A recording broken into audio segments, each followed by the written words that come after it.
Hello students, ನಾನು ನಿಮ್ಮವ Pranesh, Vidwath Academy Mysuru, lecturer in chemistry.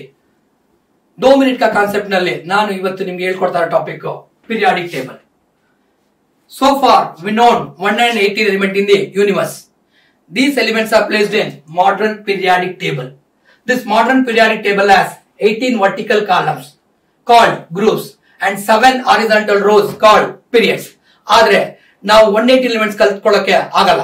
ಅದಕ್ಕೆ ನಮ್ಗೆ PUC ನಲ್ಲಿ ತುಂಬಾ ಈಸಿಯಾಗಿ CET ನಲ್ಲಿ ನಾವು ಮಾರ್ಕ್ಸ್ ತಗೋಬೇಕು ಅಂದ್ರೆ ನಾವೇನ್ ಮಾಡ್ಬೇಕು, ಫಸ್ಟ್ 21 ಎಲಿಮೆಂಟ್ಸ್ ನ ತರೋ ಆದ್ರೆ ಸಾಕಾಗತ್ತೆ.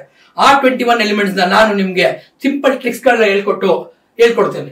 ಫಸ್ಟ್ ಒನ್, ಈ 21 ಎಲಿಮೆಂಟ್ಸ್ ಮೆನ್ಷನ್ ಆಗಿದೆ. ಫಸ್ಟ್ ಗ್ರೂಪ್ ಅಲ್ಲಿ there are 4 elements: hydrogen, lithium, sodium, potassium. ಅದಕ್ಕೆ ನಿಮೋನಿಕ್ ಹೇಳ್ಕೊಡ್ತೇನೆ. ನಿಮೋನಿಕ್ ಬಂದು I, Leena, Kareena. Second group element there are 3 elements: beryllium, magnesium and calcium. Best Mg car. Second group element ನ ನೆನ್ಪಿಟ್ಕೊಳ್ಳೋಕೆ best Mg car.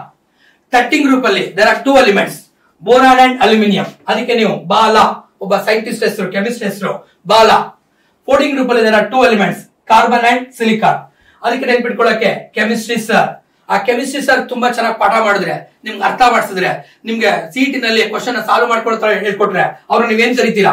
Nice person ಅಂತೀರಾ, ಓ super ಅಂತೀರಾ, first class ಅಂತೀರಾ. Nice person ಅಂದ್ರೆ ಅದು ಬಂದು 15 ಗ್ರೂಪ್ ಎಲಿಮೆಂಟ್ ನ ನೆನ್ಪಿಟ್ಕೊಳ್ಳೋಕೆ ಹೆಲ್ಪ್ ಮಾಡುತ್ತೆ. ಓ ಸೂಪರ್ ಅಂದ್ರೆ 16 ಗ್ರೂಪ್ ಎಲಿಮೆಂಟ್ ನ ನೆನ್ಪಿಟ್ಕೊಳ್ಳೋಕೆ ಟ್ರೈ ಮಾಡುತ್ತೆ. 17 ಗ್ರೂಪ್ ಎಲಿಮೆಂಟ್ ಅಲ್ಲಿ ಫಸ್ಟ್ ಕ್ಲಾಸ್ ಆಗುತ್ತೆ. ಅದೇ ತರ ನನ್ನ ಗರ್ಲ್ ಫ್ರೆಂಡ್ಸ್ ಈನಾ, ನೀನಾ, ಅವ್ರ ಕರೀನಾ ನೆನ್ಪಿಟ್ಕೊಂಡ್ರೆ 18 ಗ್ರೂಪ್ ಎಲಿಮೆಂಟ್ ನೆನ್ಪಿಟ್ಕೊಳ್ಳೋಕೆ ಹೆಲ್ಪ್ ಆಗುತ್ತೆ. ಇದು ಸಿಂಪಲ್ ಟ್ರಿಕ್. ಇಷ್ಟು ಎಲಿಮೆಂಟ್ ಗಳನ್ನ ನೀವು ನೆನ್ಪಿಟ್ಕೊಳ್ಳೋಕೆ ಬೇಕಾಗಿರೋ ಮೆಥಡ್ ನ ಏನಂತ ಕರಿತೀನಿ? ನಿಮೋನಿಕ್. Thank you.